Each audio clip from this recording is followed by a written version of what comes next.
আসসালামু আলাইকুম রহমতুল্লাহ। সুপ্রিয় দর্শক, আপনারা মনে করেন যে এই সমন্বয়করা যদি সরকারে থাকে তাহলে সরকারটি নিরপেক্ষ একটি নির্বাচন দিতে পারে?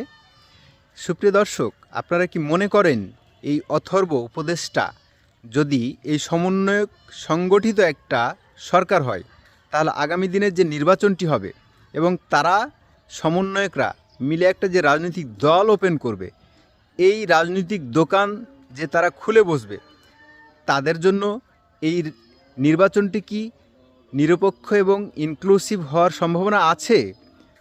সুপ্রিয় দর্শক, আপনাদের কাছেই সকল প্রশ্ন, সকল চিন্তার ভার, আপনারাই সিদ্ধান্ত নিন।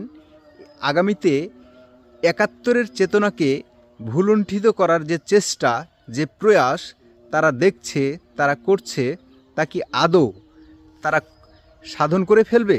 যদি সাধন করে ফেলে তাহলে এই সব অথর্ব উপদেষ্টা, এই সব মার্কামারা কথাবার্তা, যারা কিনা একাত্তরকে মুছে ফেলতে চায়, যারা কিনা একাত্তরের চেতনায় বিশ্বাস করে না, তাদেরকে রেখে আপনারা মনে করেন যে স্বাধীনতা যুদ্ধে বিশ্বাসী, একাত্তরের চেতনায় বিশ্বাসী একটি রাজনৈতিক দলকে তারা ক্ষমতায় আসতে দেবে বলে আপনারা মনে করেন?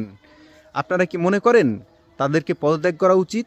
আপনারা আপনাদের মন্তব্য আপনাদের ঘরে লিখতে পারেন।